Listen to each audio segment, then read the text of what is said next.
तो शूरवीर आहे, तो बलवान आहे, तो स्पष्ट वक्ता आहे, थोडासा रागीट आहे. तो मंगळ आहे.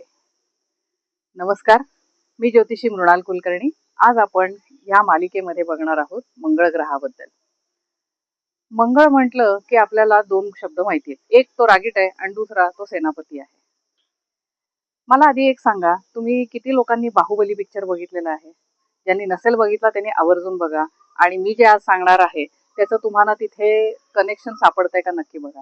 मला असं वाटतं की तो पिक्चर ज्योतिषशास्त्राच्या दृष्टीने खूप महत्वाचा आहे. प्रत्येक कॅरेक्टर मध्ये तुम्हाला राशिणी ग्रहाचे म्हणजे जे फीचर्स आहेत, जे तत्व वगैरे आहेत, हे खूप छान त्यांनी तिथं वापरलेले आहेत. मग ह्या पिक्चरचं नाव मी का घेतलं बरं?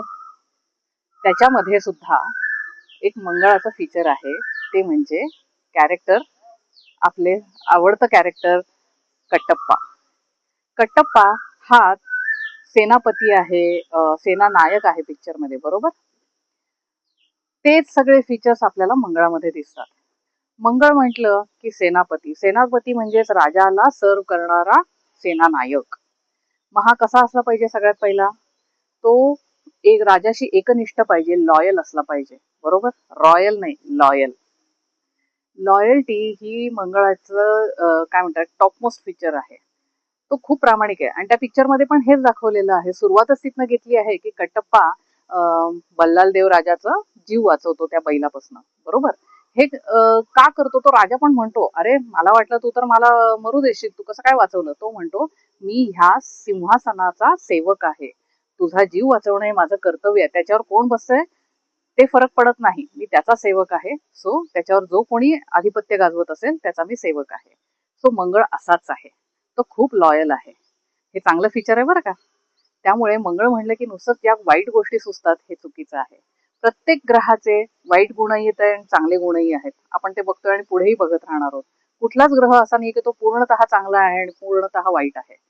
मंगळ हा चिडका आहे, पण का चिडका आहे हे लक्षातच घेत नाही आपण. अरे तो रक्षक आहे ना, रक्षक आहे तर तो बलवान आहे, शूरवीर आहे. कुणावरही तो जाऊन हल्ला करू शकतो, एखाद्याला मारू शकतो, मारूनही टाकू शकतो. मग हा रक्षक असेल माझ्याजवळ तर मला सेफ वाटेल ना. तसंच आहे ना, तो जर माऊ अगदी हृदयाचा, कोमल हृदयाचा असेल तर मला कसं सेफ वाटेल? चंद्र जर माझा रक्षक झाला तर मला सेफ वाटणार नाही ना. छान वाटेल की कोणीतरी दयाळू मायाळू आहे, पण मंगळ तसा नाहीये. तो चांगला फीचर पण आहे की तो एवढा शूरवीर आहे. आता जर माणूस एवढा डोक्याने स्ट्रॉंग आहे वगैरे तर तो चिडका असणारच आहे. पण जर पत्रिकेमध्ये जे बाकीचे सॉफ्ट ग्रह आहेत हे चांगले असतील तर तो माणूस एवढा रागीटही नसतो, तो बऱ्याचदा सौम्य असतो. आणि तसं प्रत्येकाचंच होतं ना की थोडस राग साठला की थोडा स्फोट होतोच.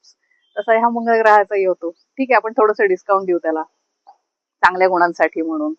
आता जेव्हा आपण म्हणतो की तो असा राग व्यक्त करतो वगैरे, म्हणजेच आपण काय बोलतोय की तो व्यक्त पटकन होतो, त्यालाच आपण म्हणतो इम्पल्सिव्ह आहे.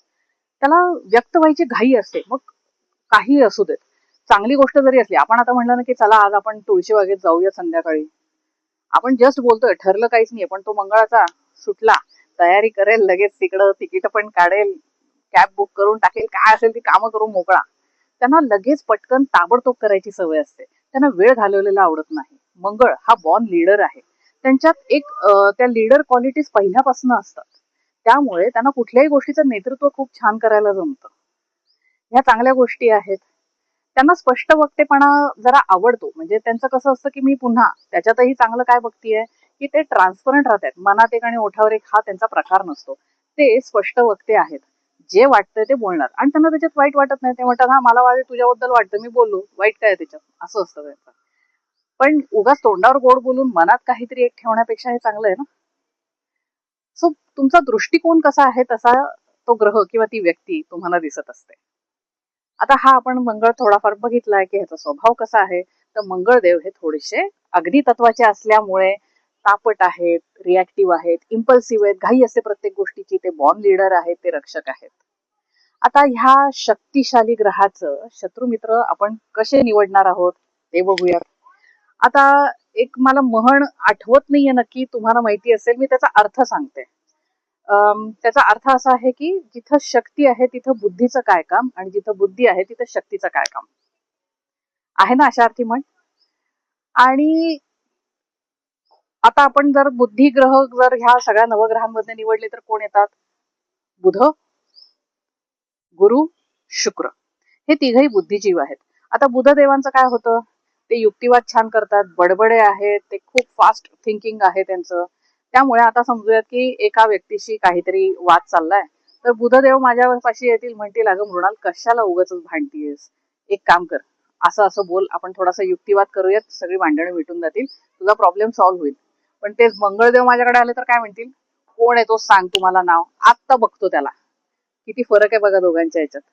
एक बुद्धीनी युक्तीनी कुणाचीही हानी न करता, कुणालाही न दुखवता प्रॉब्लेम सॉल्व्ह करायला बघतंय, तर दुसरीकडे एक जण म्हणतंय काय नको बुद्धी विद्धी, ताकदीने आता प्रश्न 2 मिनिटात सॉल्व्ह करू. तिथे तर दरार आहे, डॉमिनन्स आहे, येणारच ना. एवढी ताकद आहे, शक्ती आहे, तर डॉमिनन्स येणारच आहे.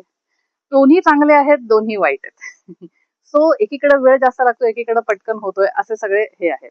त्यामुळे मंगळाचं आणि बुधाचं जरा जमत नाही, शत्रुत्व आहे. गुरुदेव बुधापेक्षा हुशार आहेत, ज्ञानाचं कारक आहेत, बुद्धिजीवी तर आहेतच. आता इथे काय होतंय? गुरुदेव हे अत्यंत हुशार आहेत, त्यामुळे ते प्रत्येकाशी कसं डील करायचं, कुणाला कसं मॅनेज करायचं हे त्यांना अतिशय उत्तम कळतं. त्यामुळे त्यांचा काही प्रॉब्लेम येत नाही. आणि ते राजगुरू आहेत ना, म्हणजे राजाच्या दरबारी ते राजगुरू आहेत, ऍडवायझर आहेत, त्यांच्याशी कोण पंगा घेणार? त्यामुळे गुरुदेवाचं आणि मंगळदेवाचं छान जमतं, त्यांची मैत्री आहे. मग राहिले शुक्राचार्य. शुक्राचार्यांची जरा स्टोरी आहे, जी तुम्हाला गुरु शुक्र या कथेमध्ये कळेल. त्यांना जेव्हा तडीपार केलं गेलं, तेव्हा ते एक्झिक्यूट करायचं, म्हणजे त्यांना तडीपार करायचं प्रॅक्टिकल काम हे मंगळदेवाला मिळालं. त्यामुळे जरा शुक्रदेवांना राग आहे की हाच तो मला इथनं हाकलणारा, हे जरा जे कॉम्प्लेक्स झालं, त्याच्यामुळे त्या दोघांमध्ये जरा शत्रुत्व आहे. राहिला कोण? राहू. राहू तर दैत्य राजा आहे, त्यामुळे ऑब्व्हियसली शत्रू आहे. शत्रू पक्षाचा राजा असल्यामुळे शत्रुत्व जास्त आहे. सो कन्क्लुजन काय? राजा रवी, राजाशी तर शत्रुत्व नसेलच, त्यामुळे रवीशी मैत्री आहे. राणी, राणीची कोण येणार बाई, राजा पण दूर असेल, त्यामुळे राजा आणि राणी म्हणजेच रवी आणि चंद्राची मैत्री आहे. बृहस्पती म्हणजे गुरुदेव, यांच्याशी पण मैत्री आहे मंगळाची. दुसरीकडेच बुध आणि शुक्राशी शत्रुत्व आहे, राहू त्याच्याशी पण शत्रुत्व आहे. आणि शनी महाराजांचं जर म्हणायचं झालं तर त्यांच्याही कथेमध्ये तुम्हाला दिसेल, तिथेही एक्झिक्युशनचं काम मंगळदेवालाच मिळालं. त्यामुळे मंगळदेवाला विनाकारण ब्लॅकलिस्ट केलं गेलेलं आहे या ग्रहांमध्ये. त्यामुळे शनिदेवांसाठी सुद्धा काय झालं, मंगळदेव हे शत्रू झाले, त्यांची तर कट्टर दुश्मनी आहे. आता हे मी जे काही सांगितलं, हे सगळं तुम्ही त्या पिक्चर मध्ये सुद्धा बघा, तुम्हाला ह्यातले सगळे नाही पण बरेचसे गोष्टी मी जे काही ह्या नवग्रहाच्या स्वभाव आणि शत्रुमित्राबद्दल सांगते, त्याच्यात तुम्हाला नक्की सापडेल आणि ते तुम्हाला कोरिलेट होईल. हे अप्लाय करून बघा आणि मला नक्की सांगा की तुम्हाला पटतायत का माझी मतं. पुढच्या वेळेला आपण बघणार आहोत गुरु आणि शुक्राची कथा. धन्यवाद.